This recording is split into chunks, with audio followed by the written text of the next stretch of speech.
Good evening, everybody. Welcome to the December 4th, 2025 CADXA meeting at 6:30 according to my computer. So we're going to start. I'm going to try and not break anything, and we'll see where it goes from there. Anyway, this is who we are, and here's our agenda. We're going to meet and greet. I'm going to pass the microphone around to everybody and try to follow with the camera, but don't hold your breath because I'm not real good at that. So we're going to start off with Craig. Craig Smith, Kilo Golf 7 Alpha Zulu. Reinhard K7 RGG. Bob K7 BHM. Ron WA0. Mike N7MW. Bob NA7RH. Richard N7NT. Jim KC1BB. Lee KY7M. Eve W7EVE. Brian W7JET. John K. Warren K7WX. Norm N9AV. Phil N7PWZ. Walt NJHG. Gary K9SG. Mike K7ING. Bill Alpha 4 Quebec.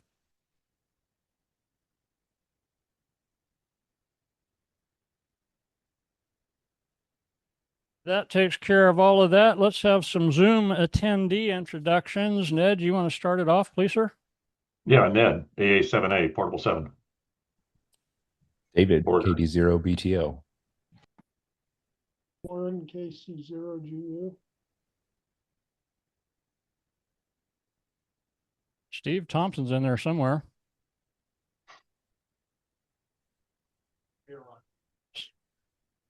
Okay, that works. Yeah, Steve is N7TX, right? Yeah. Israel? Israel checked out. He's K7NO.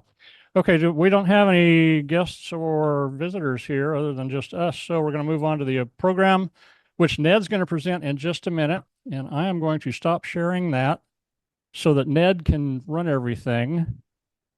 And hopefully it will work well. Ned, you got it. All right, are you seeing it? I see, yes, we see your presentation slide.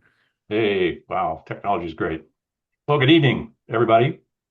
I was asked to give a talk this week. I kind of went through my inventory of talks, and this one I may have given before, but if you're like me, I've forgotten most everything that I did 10 years ago. And then when I went through this presentation, I realized that the conclusions I came from this to make this presentation 10 years ago are still valid to this day, and in fact have been reinforced with a lot of other successes I've had with antennas and the like. So I'm going to cover effective DXpedition antennas. This works. There we go. So something that's we all know, we all chase DXpeditions. Some are good, some are bad. Some work well for you, some do not. But there's always a question about, well, who's responsible for the mounting dissatisfactions with the DXpeditions? I mean, we've had some big ones the last couple of years that have been bust. We've had some that just come out of nowhere and surprise you and give you, a thrill.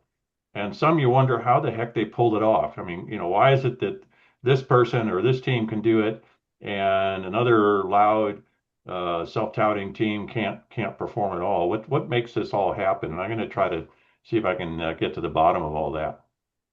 So what's the responsibility really of a DXpedition team? I mean, what is it they should do? And that's a question that needs to be asked. Well, one is that they should work the world with some definition of fairness. We've all experienced these DXpeditions, which are a long way from here, and it seems like the windows of opportunities that we have are short, and it never seems like they exploit those windows to our satisfaction. It seems to be that case all the way. But yet again, some people can deliver and some cannot. It's never clear why.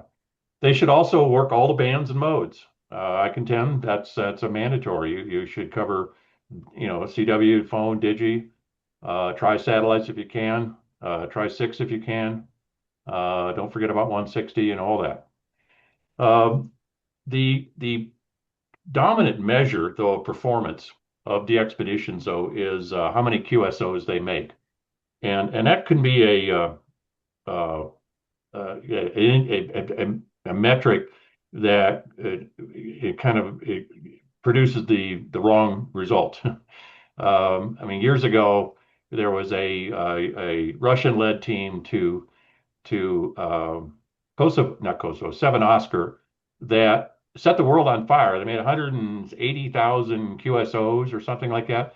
But I only made one contact with them. It turns out that 169,999 of them, of the QSOs, were the Eastern European stations, since they're a single hop away from that DXpedition location. It was real easy for them to make the queue, and they operated in such a manner that they just watched the rate meter and they changed bands or modes or whatever in order to keep the rate meter on the peg. And those people on the other side of the planet had to deal with that. So, and that may or may not be what you like. You would hope that they would try to make it possible for as many people to work this country they're in for a new one if they need it. And there is, unfortunately, on Club Log, there is a way for them to peel that information out of QSO records, and they do publish all-time new ones. And some DXpeditions now are using that as the ultimate measure of success of a DXpedition.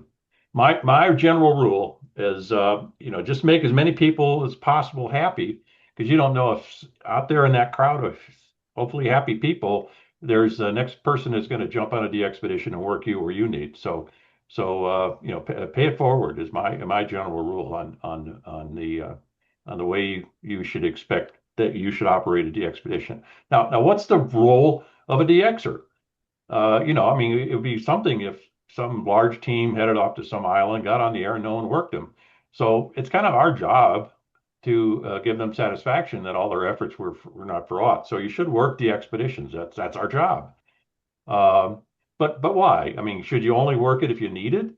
That's a question people ask. If you've already got it, should you waste everybody else's time by clogging up the lanes with your signal if your contact doesn't result in a new one? I mean, what's that all about? Should you only work it if you need it on that band or that mode? I think that's kind of the minimum of what things should be like. Something that I don't like is that, and I think a lot of people have expressed this opinion, is the scorecard option in Club Log, where you create a dance card for the DXpedition on all 11 or 12 or 13 bands, and every mode imaginable, FT4, 6, 8, 10, whatever. It seems to be this other kind of contest that goes on in some of these DXpeditions that do use the band slot bingo option. But as of late, that option is usually invoked only for the more common DXpeditions. The really rare things, they turn that off because they realize that does make it hard for all-time new ones to occur if they encourage the bingo card thing. So, and something I noticed on expeditions is sometimes there's a crowd of people that just either have Alzheimer's or some other issue, and that they seem to want to work you every so often. It's crazy. There's no meaning for it, but I guess they enjoy cracking a pile up, and they just want to do it as many times as they can, not really worrying about what that might look like to everybody else. So my golden rule on all this is, don't you do what you don't want others to do. All right. So kind of avoid behaviors that encourage some of the things you don't like. So how can DXpedition teams better meet their goals? What is it that they should be trying to do that gets their to their objectives? And this is a kind of a starting point for most DXpedition planning operations. I've been on approximately 30. I say approximately because sometimes on a single trip I'll be on 2 DXpeditions, so it's kind of hard to tell which is which, or whether it's 1 or 2 DXpeditions. But in my opinion, I created a team and equipment for 2 DXpeditions, and I economized on the flights and did them both on one set of flights.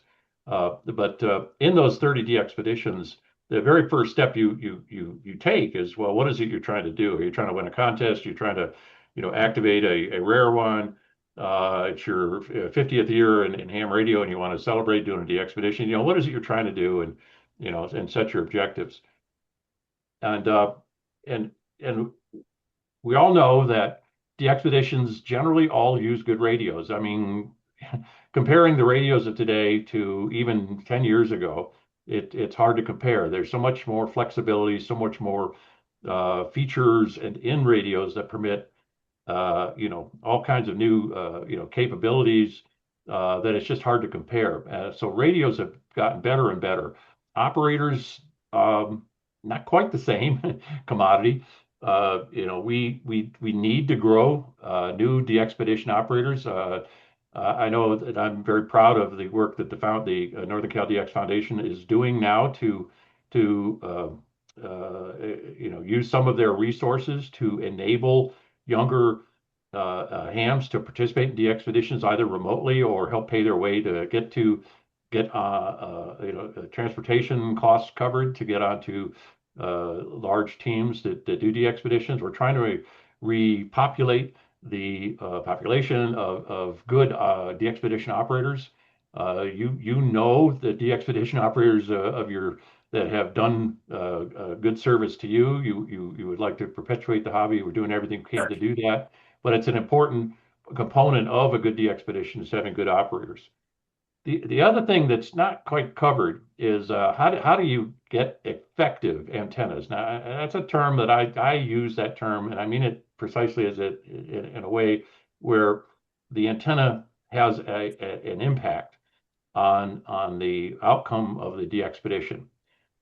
Something that's become clear to me in my career in ham radio is that there are some parts of the spectrum where it's very hard to acquire an effective antenna. Let's talk about 160.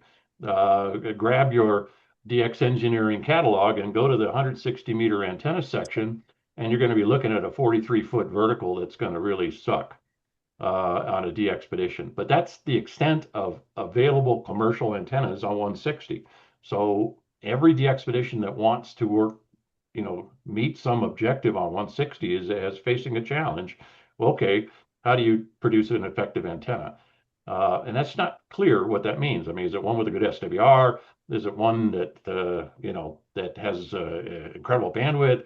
There are lots of different metrics for antennas, and really for the real measure of the effectiveness of the antenna is, in my mind, captured in the interview you make of the operator who just got done with the DXpedition, and he'll either tell you that antenna kicked ass, or that antenna sucked, and we needed to just do something completely different. And I've been involved in both of those kinds of antennas, and I'm going to talk about both of them, just in the hopes that more expeditions will end up using effective antennas than non. It's just it become an interesting science to me, and some of the things, and I've had an opportunity in my life to get a chance to test some antennas to determine if they're of worthiness to throw into the boat to go to the island or not. And I counsel others who go through the same process of decision on antenna selection and see if I can't help them make their goals. So what is an effective antenna? All right, the antennas that really work well for you are those that really help you control the pileup. I mean, if you're going to a super rare location, and I've been in, I think, what is it, 3 or 4 top 10 DXpeditions, and those are really different than other kinds of expeditions. They tend to get all the attention of the entire community. The pileups tend to be an order of magnitude higher. The angst, the live or die feeling of your customers is much more intense. Pileups can get away from you in a hurry if you are ineffective. If you become if you are struggling to maintain rate or make any cues, people will go strange. They'll come to some wacky conclusion like, well, if I can't work you, I'm going to make sure nobody else can either, and they start doing deliberate QRM or all kinds of other things, and it makes it even harder. So having an effective antenna helps you reach your targets, reach your target areas. And another factor that's important about them is that they need to be somewhat reliable. I know these places we go to on these rare expeditions are rare for a reason. People don't live on South Sandwich for all kinds of reasons, and one of them is that the weather can get ugly in a nanosecond and terrorize all of your antennas. And so having antennas that go up and stay up are also get the title of being an effective antenna as well. So there are three kind of DXpedition strategies. Okay, these are kind of more than just antennas, but there are three general types of DXpeditions. There's the top 10 assaults, and maybe it's 25 or whatever, but it's the top of the list. And I think it's 22 out of the top 25 countries on the entities, excuse me, on the DXCC list are islands, and so those are a special breed of DXpeditions. Then there are what we call the fly-in, fly-outs. Those are countries that have airports and hotels and amenities. You don't have to bring your camping gear to operate a DXpedition from there, but you still have to bring antennas. And then there are these things called contest DXpeditions, which go to sometimes they go to pre-existing stations, or sometimes you augment existing stations, or sometimes you temporarily build a station in a place that's not super rare, but it's easy you're able to get there and you're able to bring stuff. And so that's a different breed that has a different sort of strategy for antennas. Let's talk about the top 10 ones. Okay, so like I said, the biggest challenges were mostly when you're talking about a top 10 assault, you're talking about getting on a boat. Now, it turns out that boats are kind of convenient. They can hold a lot of stuff. There's lots of little places in boats where you can stash things that, antennas are long and skinny, and there are lots of long and skinny spaces on a boat that you can hide them. So it kind of works out. In fact, I still to this day remember preparing for the Kingman Reef operation in 2000. The Machias was just recently overhauled, and it was still in dock, and right across the street from the boat was a Home Depot. And Chemo, KH7U, spent a lot of time in the week before the launch filling up a shopping cart with stuff at Home Depot, rolling it over to the Machias and stuffing it into the hold somewhere. So we loaded up that boat with everything we needed, just an amazing amount of rebar and plywood planks and just stuff, because that island is not an island, it's a coral rubble pile. And to even walk on it, you need to have, you have to watch what you're doing to even walk on that stuff. So even having a folding chair not sink its way into the coral was impossible. You had to put a piece of wood under your chair on the coral. So it was just a lot of things were needed. And we were able to stuff the boat full of all the things we needed. Not every expedition works that way. Some you have to work with a container, fill a container, ship that to where you're going. But generally, it's not the challenge of getting antennas on site on these expeditions. It's picking the right ones to go there. Some things you want to do is to build antennas on the boat on the way to the island. It's a great idea. Having been on a number of these boat rides, when you're bouncing around on 20-foot rollers, the last thing you want to do is to figure out, how to assemble a spider beam. It just the brain doesn't work. Physically, you're stressed out. You really only want to puke, and getting anybody to help you with anything at any particular time is almost impossible, because everybody's battling their own demons on the boat. But you try to do what you can to reduce the amount of time it takes to get on the air after a landing. So some things you might do is do rehearsals before you stuff everything into the container and send it off to wherever the debarkation point is you might rehearse erecting the antennas, assembling them, disassembling them, tuning them, all the things that take time. You would like to cut down that time so that you can get on the air quicker. And the other thing is that things break, and if you have room, bring a lot of spares. I mean, just a lot. Spare antennas, spare radios, spare everything. Even spare operators, you can figure that out. And then the other thing is that, like I said before, these rare spots are rare for a reason. And they're sometimes rare because things just get destroyed in the winds. And so having effective antennas that have low profile is somewhat important. And that usually means thin and short. And that's goes against the program for 160, but it's what you need to that you need to balance your effort, the design of the antenna, so that it is effective to as much as you can, and it can survive hopefully the rigors of some of these really hard spots. In fly in fly outs, the challenge is getting this stuff through the maze from your garage to your expedition site. There's lots of steps and lots of things that can stop you along the way. When I first joined the Northern Cal Foundation, I was an active DXer or DXpeditioner, and not so many of the other members of the team were still active in DXpeditions. And something that was very clear to me at that time, and this was around this time, about 2015, the cost of transportation was and baggage was starting to not creep but to climb radically. The first time I went on DXpedition, big time DXpedition at Kingman Reef, I checked 4 or 5 bags of stuff, and I didn't even think of it. You just go there, and it used to be the talk. You go there and you stick your toe under the scale to make sure it doesn't get over 50 pounds. You used to do all kinds of stuff to get all your bags on the airline and get it to the site. That used to be no big deal. But it became a big deal somewhere in the mid 2010s, and it's just not gotten any better at all. The last I checked, checking a bag to let's say Curacao is going to cost you 30 or 40 bucks.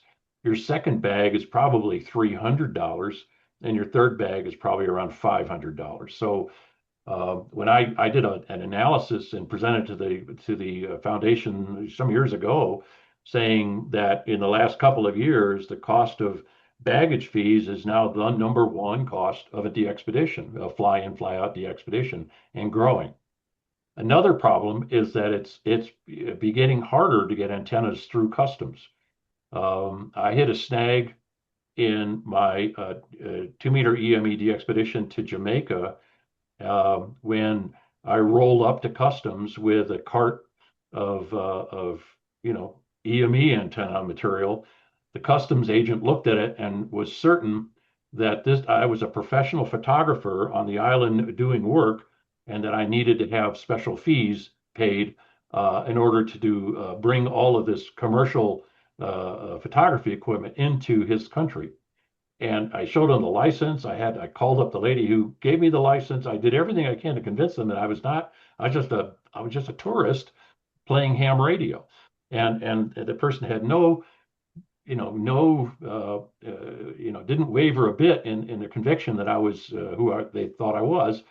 And so for the next week, I spent working the maze of getting through, I'm going to say 10 steps to get to be able to then put down a deposit that they would hold and return to us when we left the country after the end of our stay. And the steps we had to go through was first we had to hire a customs agent, but in order to do business in that country, we needed a license, a tax number, and then we had to prove that we had no back taxes.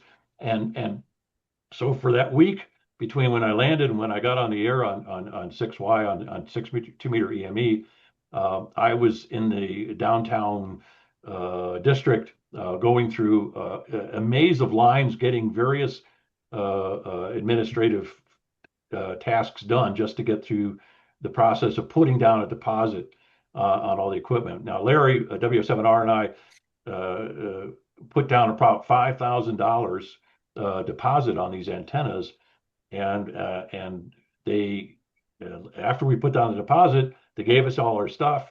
We used it, and we went back to the airport at the end of our stay, and they accepted our stuff, and I went on to the air to the baggage area, and they had a guard, an armed guard, go with us to the gate of the terminal just to make sure we wouldn't, when nobody was looking, apparently run to the baggage area and go grab a 2 meter Yagi or something and sell it to somebody. And so they made sure that wouldn't happen. And the other thing they made sure didn't happen is we never got our refund. So that soured me completely of doing any more EME expeditions, because I have no idea at this time how to get something as complex as a EME antenna through some random customs organization in some island. I just don't want to do that again. It cured me of that urge. So the idea that it's really kind of important is, if you've got big bulky things, see if you can get them locally, or find some other path for that to get there. Having been on a lot of expeditions, I get contacted by a number of people that do special things, and one of the things you get to do when you are kind of heading up a DXpedition is you become what they call at times you get lanced, and you might think, well, what's that mean? Well, Lance, W7GJ, if he hears you're going to a country he needs a 6 meter EME, he will contact you and offer to hand you a 6 meter Yagi and a tower in order to get on 6 meter EME and work him. That's what they call being lanced when you've been contacted by him. and having been through this business in Jamaica, I told him, I said, you know what, I can't do this anymore because of these sort of things. And he says, well, that's okay. I can mail it. I can mail it ahead. And where I was going that he was contacting me was Africa. And I said, don't you realize that nobody in Africa has any mail ever delivered to their house? There is no mail system in Mali. There's a central building where mail goes, and sometimes they will let a person know there is mail for them in that building, and they have to then wade through long lines in order to find out where their piece of mail is. So getting anything to anybody in a third world country is not easy. It's not like it is here in the States. So you have to understand what it takes. And antennas tend to be large and hard to schlep in the overhead baggage area on airplanes. So it makes that even harder. The other good challenges for the contest DXpeditions is that you want to be heard, and you want to be loud, and you also don't want to, you're putting, 2, 3, 4, 5, maybe 6 stations on the air at the same time, and you have to deal with interstation interference. That generally means you can't use like tri-banders unless you've got all kinds of filters. So generally monobanders are your game. And having been to the Voodoo contest group experience over the course of 13 years, I learned a lot about that aspect of the effort. We as many of you know, we created this mountain of gear in Africa that the job was to move from country to country and use in each country, so that we wouldn't have to bring an entire station in our luggage going to each of these operations. So monoband antennas are your friend in DXpeditions. So let's talk about what kind of antennas don't work well. Now here's example number 1. Okay, this is the Voodoo team when in their early years. I think this is their second year or third year in operation. They operated in XT2, And if you look hard in that picture, it's like a wall. Where's Waldo? Where is the 160 antenna in this? Okay, it's down there. If you're having trouble seeing this antenna, the RF is having the same problem. All right, your good antennas have decent aperture and they're in the clear, and they want to be in the clear because the signals that you're after, the weak signals that you're after, can get absorbed in things. And like there's a lot of rebar in these buildings, and you put an antenna somewhere near the wall of that building, you're going to be pumping most of your power into a pieces of rusted rebar in that wall somewhere, and not not doing much of any good over here in Arizona. So the 160 antenna had marginal performance on at XT2, even though it was on the roof and sort of in the clear. On 160, what it means to be in the clear is quite different than it is on 2 meters. Here's an example of another example of a very, very, very marginal antenna. And you might say, well, why did you plan this? Well, we didn't plan this. The fact of it was that we had 5 members of our team going to Liberia in 2011. And the last to arrive was Fred, G4BWP, and in his luggage was our 80 and 160. We had spider poles and all kinds of stuff to make really, really good antennas. Well, all his luggage was lost en route to Liberia. He arrived with no clothes, and we didn't care about that. But we did care about the fact he didn't have antennas. Well, we cared a little bit about not having clothes. I'd loaned him some of mine. He got through the day, but we had this interesting exercise after he got there, and we got him fed and everything. We dumped everything we had on a bed, and we all stood around the bed, and we all said, okay, using the stuff in front of us, how do we make a 160 antenna? And this is what happened. I had a coil or roll of number 30 hookup wire for radials, and that became our 160 dipole. And we had, I don't know where we found that stick. It was laying around someplace, and we had a lot of tape. So we put together this single elevated mount for both simultaneously an 80 and 160 dipole with a common feed. And as you can imagine, that's a crappy antenna, and our results certainly reinforce that. 7 QSOs in 48 hours on 160 is really not. When you were assigned the 160 station, it was a blow. It was a blow to your ego. So finding a place to put antennas in the middle of a building, a courtyard, in a hotel is really, really hard, and it just didn't work well. We thought we had.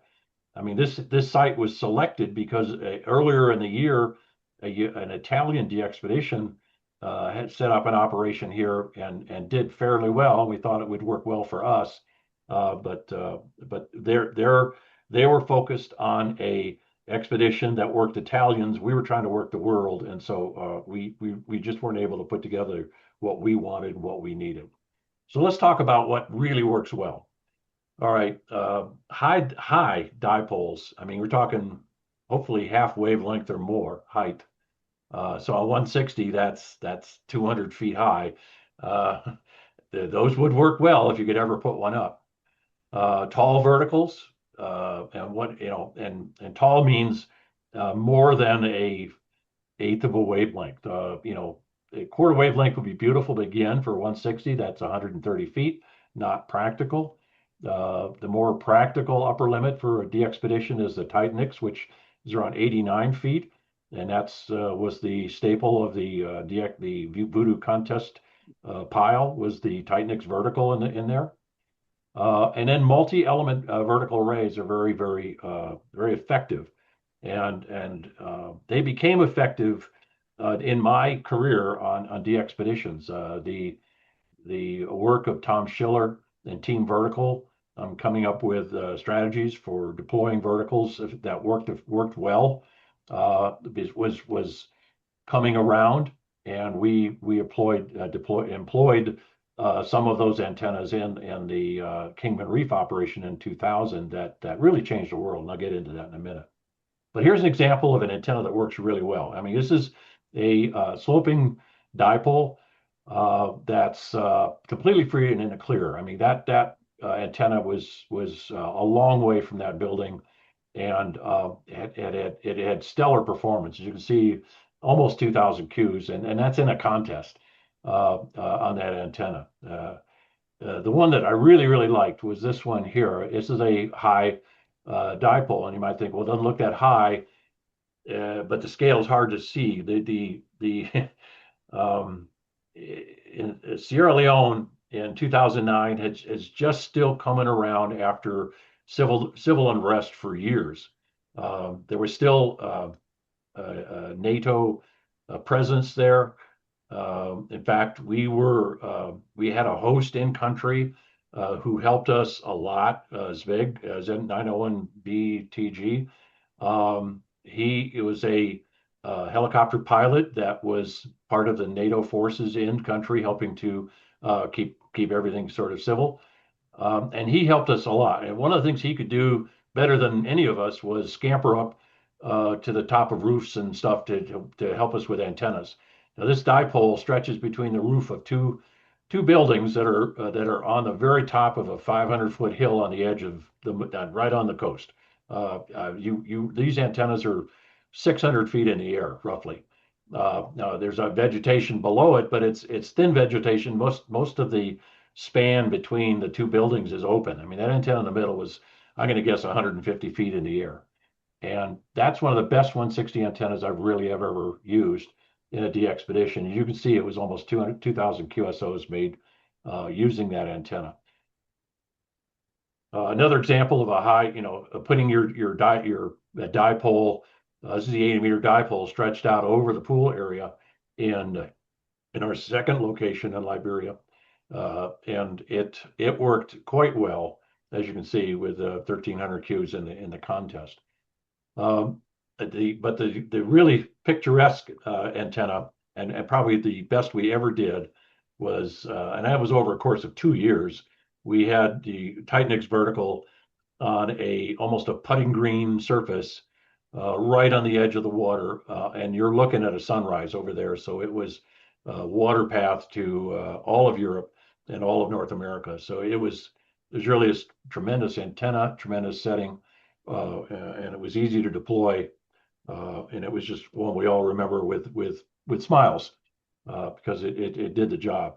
That vertical, as you can see here, got very experienced over the course of time. I was becoming a expert at loading antennas. This Titanix is out of the box, 89 foot tall, but after 24 deployments and several weird events, it wasn't 89 feet anymore. It was patched together with angles, iron reinforcement things, and it was bent like crazy. And the job was to get as much of it up in the air as possible, and I would tune it after we were done. So this was the very last time it was ever used in 2012, and it still did its job. We did very well in the contest using this antenna. So here's an example of a kind of a creative solution to a 160-meter antenna objective. The Voodoo operations wound their way through West Africa from roughly 2000, maybe it was 1998 through 2011 or 2012, and then we started going other places. We were at the kind of the end of the road in Africa.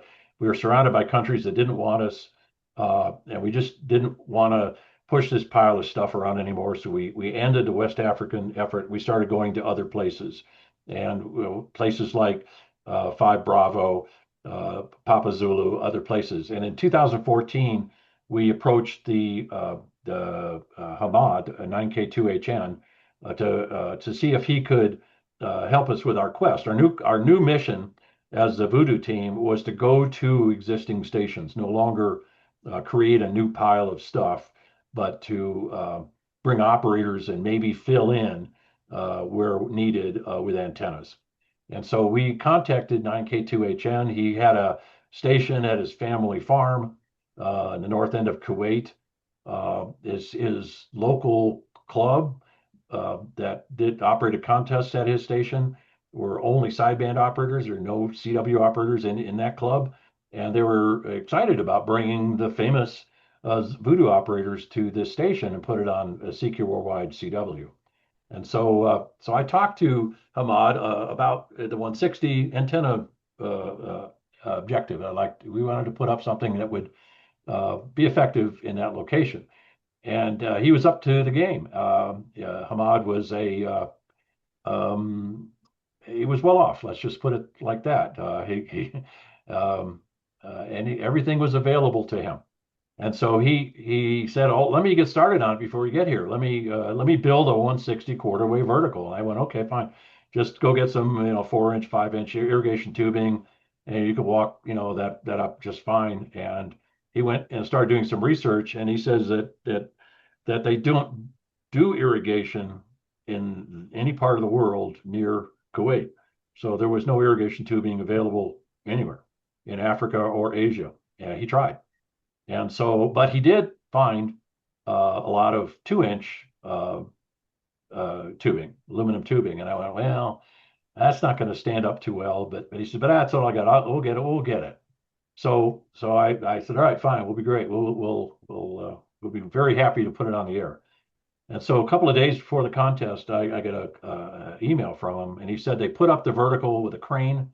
And the minute the crane let go of it, the antenna fell to the ground and into a big jam, big mess of bent tubing. And I said, okay, no problem. We'll figure it out when we get there. Not enough time to do anything else.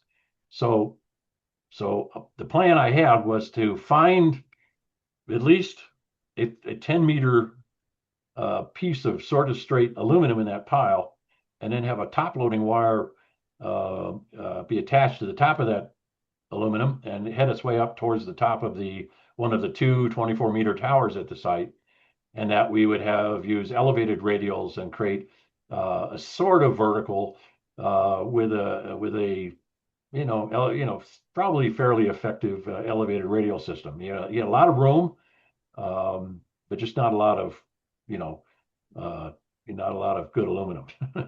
So that was the plan. And so I pawed through the pile. I found a good chunk of aluminum that was sort of straight. We built this, we assembled it, we put it up. It tuned perfectly. It was exactly what we wanted. And then Hamad, being the guy that he is, he just, never, there's got to always be more.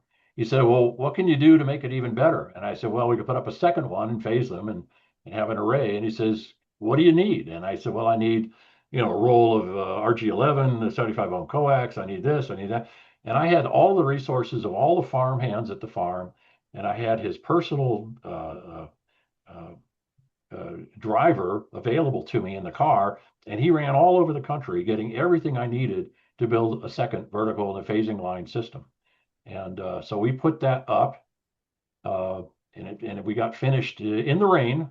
And we were told the first time it rained here in 6 years. And we put up this 2-element vertical array. In the 3 or 4 days before the contest, we managed to put it up, and a number of beverage antennas as well. And I got to tell you that was the most unbelievable 160-meter contest I've ever experienced. Over 2,000 Qs in the contest on 160. It was amazing. If you look at the map centered on the global map centered on Kuwait, Europe was to the northwest, and behind Europe was the United States. So aiming this array at Europe meant we're also getting the optimum antenna for North America, and it worked pretty well. We got as far west as Denver. I still remember hearing K0RF in the pileup. I work them, and then I worked another Colorado station, and then another one, then another one, then another one. Before I know it, I ran out of like 11 or 12 Colorado stations in a row. And turns out that was the entire multi team at K0RF. They all needed 9K for a new one on 160. So I knew I'd hit the mark on that one. Okay, let's talk about some stuff that HF antennas. Let's talk about HF antennas, 40 and up, and what works and what doesn't work. So here's the picture of my favorite picture of an antenna that doesn't work. Well, I went through all of my antenna pictures and I found I didn't have one of any of the antennas that didn't work. I just never wanted to capture that at all. So let's talk about the ones that did work. The ones that do work are, I'm sorry. These are some of the antennas we tried that didn't work. Multiband trap verticals, beams at 15 feet or so, and dipoles that are too low. You just that can't see the horizon or in the midst of all kinds of absorbers. And the other thing that we tried that I don't ever want to try again is a multi-band spider beam. Now you might think, well, those are effective antennas, and you might be right, but they snag on everything in the world. And I've yet to be on a roof of a building that had enough room to put up a spider beam without real concerns. I've struggled with that a couple of times, and I don't recommend anything as complex as something that's got 20 pieces of wire and rope in it. There's the likelihood of all of them, not a pair of them getting snagged or tangled into something is like zero. So every one of these that I've ever tried, I've taken down pretty quickly. The problem that I see about this whole game is that not culturally, but almost like us in Arizona are better prepared to be members of a DXpedition that put up good antennas than Europeans are. And the reason is because for us, DX is really DX. I mean, in Phoenix, it's 9,000 kilometers to Tokyo. It's 9,000 kilometers to Warsaw. It's 13,000 to South Africa. Everything is DX.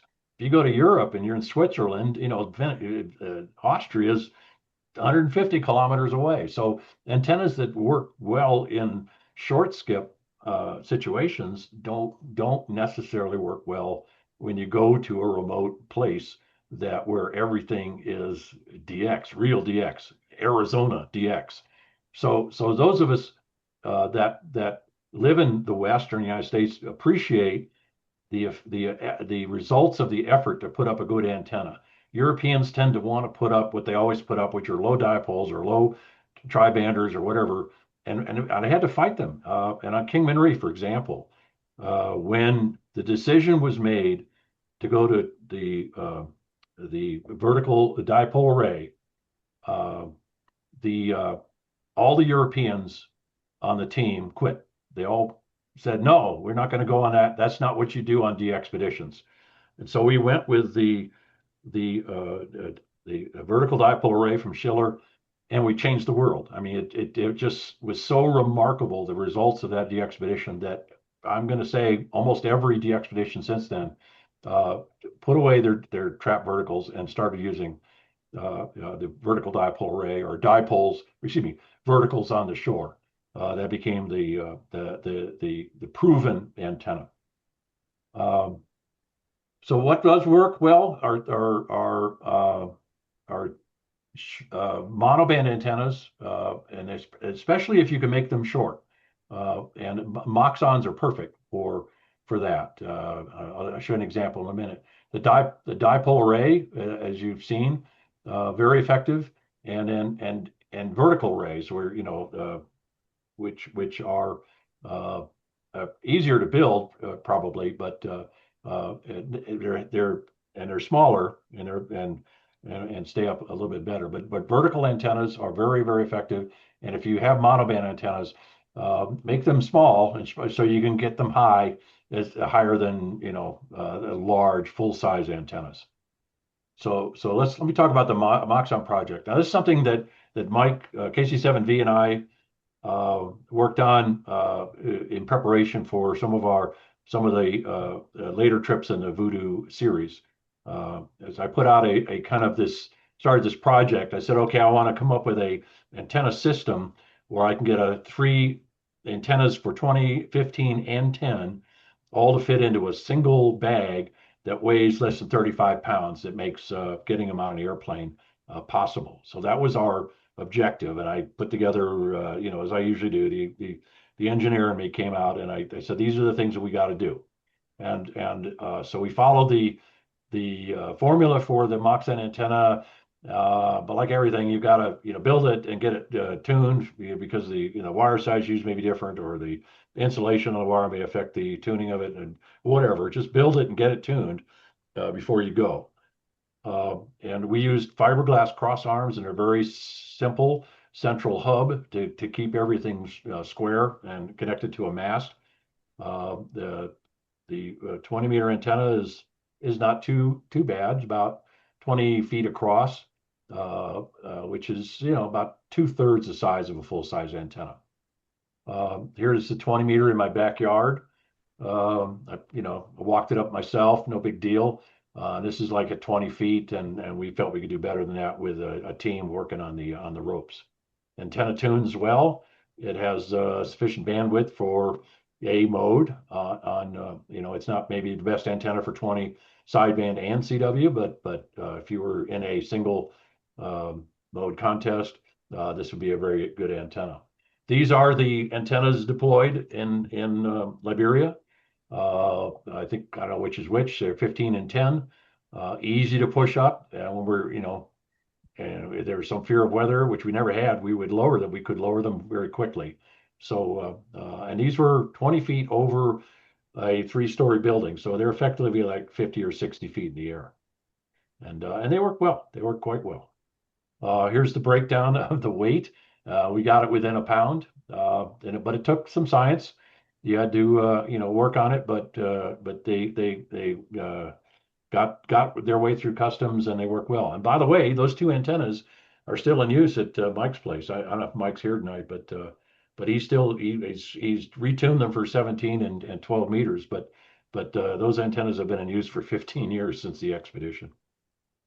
The vertical dipole array. This is the Schiller system. He came up with this, and he put this system together for us at Kingman Reef, where we had 2-element vertical dipole arrays on every band, 20 through to 10 meters. So it was five bands, 2-element Yagis on 5 bands, and it fit in a single golf bag that weighed less than 50 pounds. It's really hard to beat that. And the pattern was such that without, all right. And the 2-element vertical array has a driven element, and then a parasitic element that is long enough to be a reflector, and with the feature of being able to reduce the length of reflector by removing a strap to make it a director if you wanted to go in the opposite direction. But from Kingman Reef, most of our customers were in the main lobe in the northerly direction. The signals from Australia or South America were allowed no matter where we were. I didn't need to favor the antenna on them at all, but for Europe and North America, this was the perfect antenna. And I still remember to this day having a comment from an operator who was sitting there apparently listening to us listening to me run a phone pileup, and he said there was this noise, this clicky noise on my signal, and he said he couldn't figure it out, and then finally it hit him. It was the sound of me typing. So my signal was so clear and so strong, and wherever the hell it was, New Jersey, I think it was, that he could tell that I didn't have a directional antenna microphone on my headset, and then he was hearing keyboard noises. So we were loud. But the real value of the vertical dipole array mounted along the shoreline is the effects of the conductivity of the salt water to essentially extend your ground plane, so that you get these very, very, very low angle patterns. An ideal, if you had a sheet of aluminum that went forever, the pattern would go all the way down to the deck, all the way down to 0-degree elevation with full power. But that's clearly not ever going to happen. But the shallowness of that null right at the horizon is minimized when you get this antenna at the right distance away from the shoreline. And if you compare, and these are predictions, but it shows a 10 dB or more improvement over a low dipole if you use a vertical dipole array. And on an expedition, that's money in the bank. Vertical arrays, quarter wave vertical arrays are handy things. I created this system we used in Liberia, where we had a 2-element vertical array, and then a box where I included all the necessary stuff to steer the antenna broadside, where both antennas are fed in phase, or do end fire to the left, end fire to the right for directional antennas for certain directions that you may want.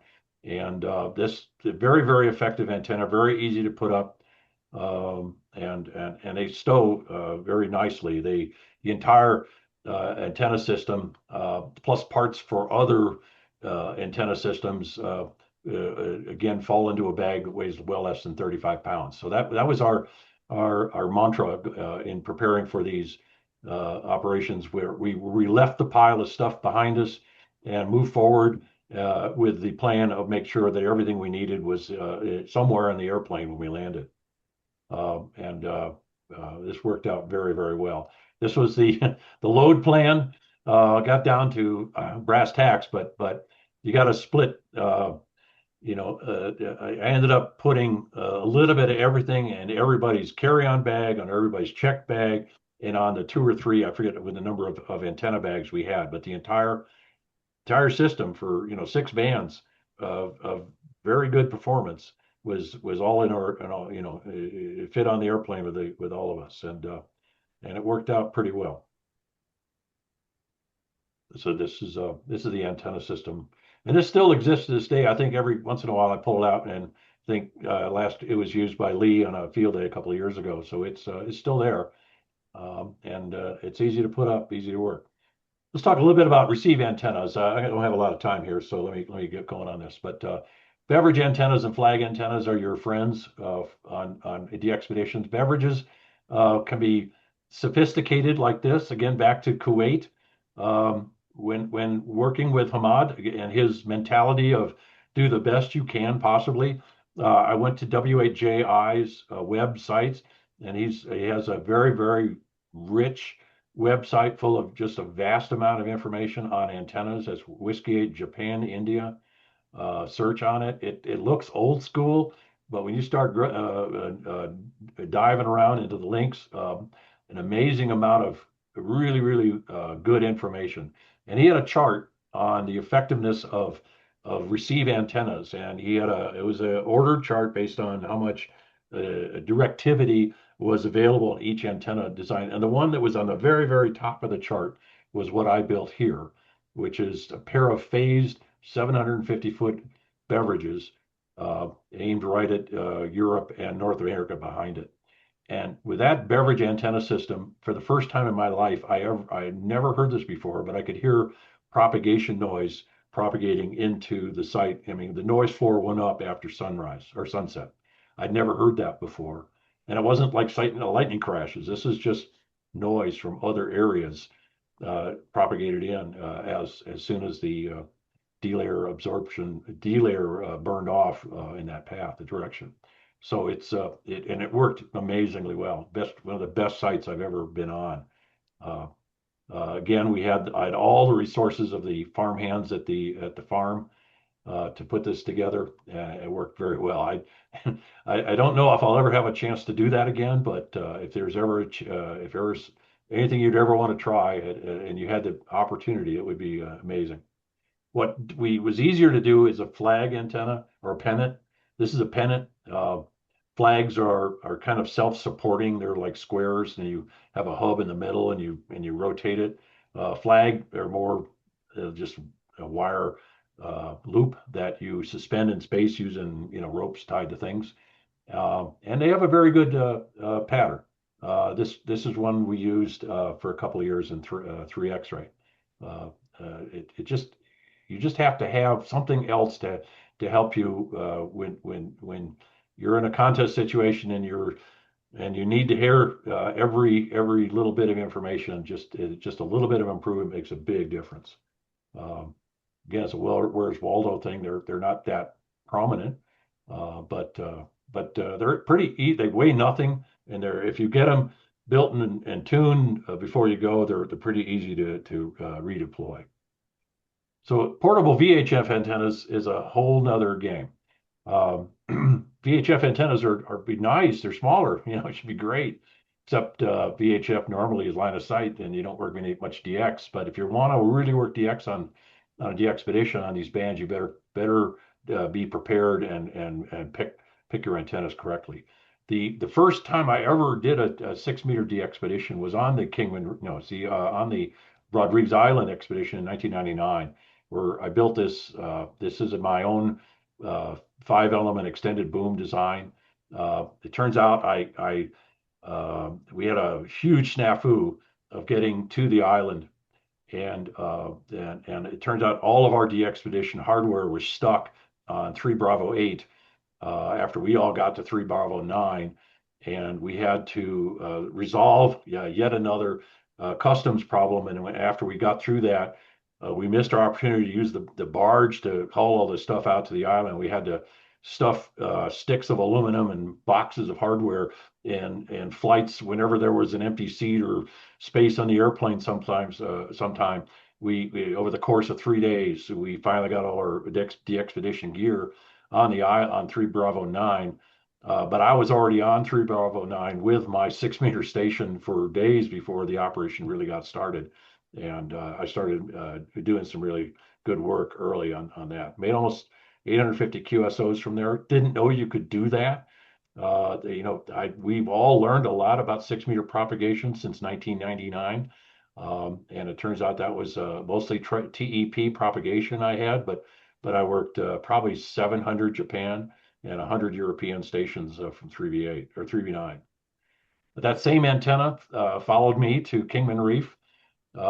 Similar deal. It was a slightly different deal. It was the last antenna we put up because the rest of the team were not 6-meter people. They wanted to get on 20 CW quickly.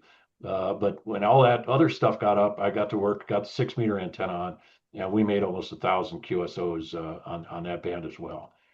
So, but 2 meters is a whole nother game. 2 meters, you better have a great plan. Mike KC7V and I started doing 2-meter EME operations in some of the early Voodoo visits in 2006. We had a single Yagi and this Azel pedestal that I concocted. It held in place with ropes, and we use a bucket of rocks to keep the heavy end of the antenna down. And we had the appropriate elevation, and we used the rope staying to turn it in azimuth. We got more bold when we went to 3X5A.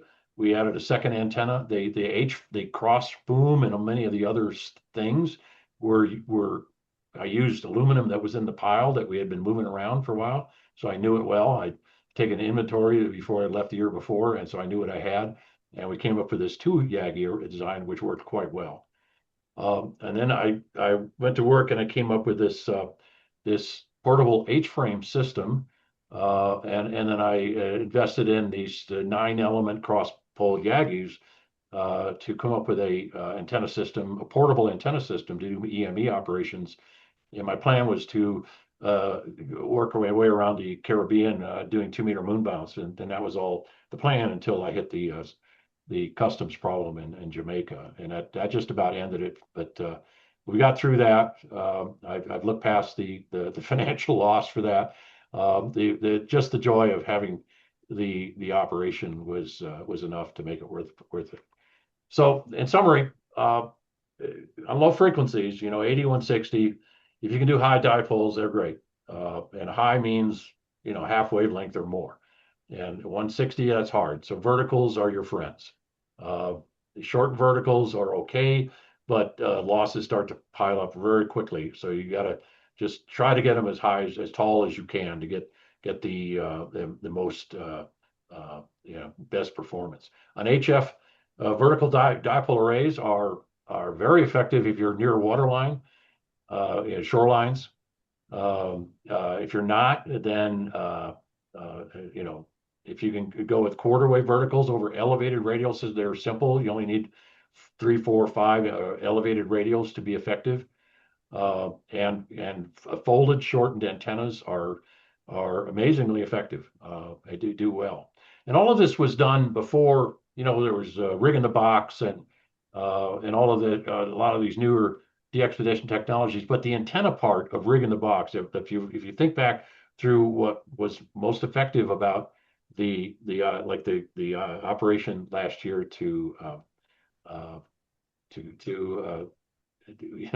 the rig in the box operation, they used the same vertical antenna concept that we had used before, but theirs were wideband. They were not tuned verticals. They were essentially at a vertical with a tuner right at the base. We didn't have that going for us.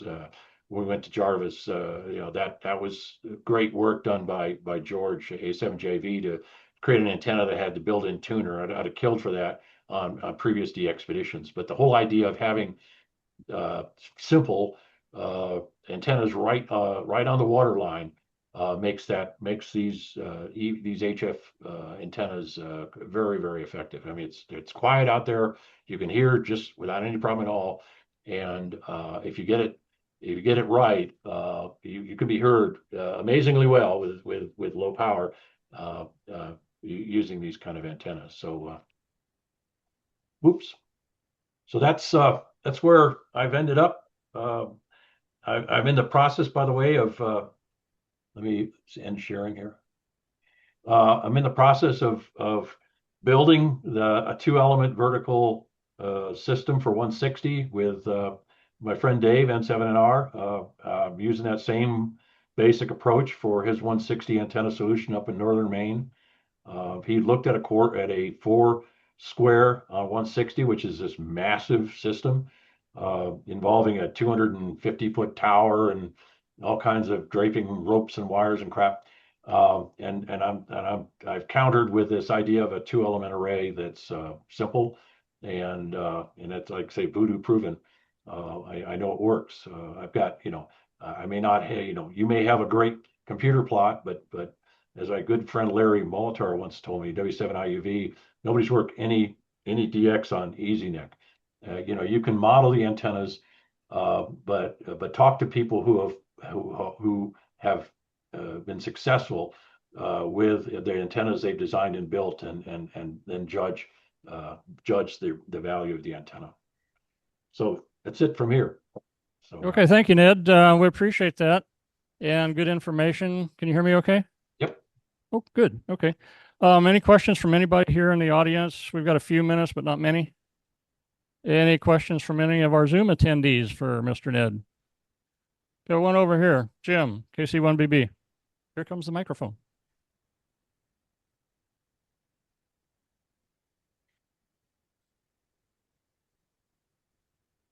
Hey, Ned, it's Jim. Hey, how you doing? I just wanted to let you know I still have that 20-meter Mox on. Is that where it is? I wonder where that ended up.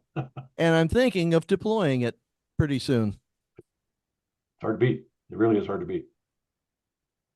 Okay, anybody else have any questions here? Ned, this is Israel, K7NO. I'm very, interested in that antenna that you built in Kuwait. So do you have the dimensions and things like that? I'm talking about the beverage. Oh, the beverage. Yeah. Well, it's a single beverage is you need to support it. It's 750 foot long. You need a couple of supports along the way. I think we had one every 100 feet or something like that. Maybe it's every 200 feet. I forget what. And that's lots of stakes in the ground and insulators to keep the wire away from the stakes. And then there's a termination resistor at the end, and you got to have a ground plane at the end. So each each beverage is a project. But I had an army of help. I mean, I had maybe 16 people out there helping me build. It was engineers going wild kind of situation going there, and I had a lot of help. But it's really hard to beat a beverage antenna on receive. Really, really hard. So how high it was from the ground? 7-8 feet. Oh, okay. Depending on where you live. I know in Maine we looked at beverages. Problem is they have to be tall enough for a moose to walk under them. All right, that's the threat in Maine is a moose. I'm not sure what the threat here in Arizona would be. College kids, I don't know. Oh, I know it is dirt, people riding bicycles or dirt bikes or something like that. But and they don't need to be high. I know there's a concept of what they call beverage on the ground, where you just lay it on the ground. I mean, it's not really scientific, but that would work well in areas with very low conductivity soil. It would work probably almost as effectively if you elevated it, but it's kind of hard to model it. It doesn't model well, but again, people use them and they hear well, and so if it works, it can be a winner. So are you using EasyNac to model those, or Yeah, what I is use the software? EasyNac. Okay. I use EasyNac, the version, is version 4. That's it's got the code that you have to get permission from the U.S. government to use, but and it has better models for grounds, and that's the reason I've used it a lot and did a lot of my modeling for beverages using that, and it will expose the issues with lower antennas when you get closer and closer to the ground. A lot of modeling program doesn't know what to do with that, so it doesn't, it almost treats it like it's in free space, and that's kind of cheating. It's not really what it's like out there. Appreciate. Thank you very much. Good Yep. presentation. I really enjoy it. Good. Okay, thanks, Israel. Thanks, Ned. That takes care of it for this. We're going to start eating cookies and drinking water here in just a very quick minute, because we got 2 new business things. Easy, it's time for 2025 DXer of the Year nominations. Please go to the website, go to the DXer of the Year page, click on that tab. It's got the criteria, and please, if you feel like it, nominate somebody for DXer of the Year. Activity on the air update, also on the website. Go to the home page, click on the activity on the air tab, scroll down to the 2 blue buttons, click one, and that'll show you the current results. That's pretty much it. Anything else from anybody? Okay, that takes care of that. We're going to eat cookies really quickly, because we've got like 18 minutes to get loaded up and move out. Anybody got a motion to adjourn? Okay, Jim, second. Okay, we're adjourned at 1942. Do what? Thank you. Thanks, Ned. Okay, you bet.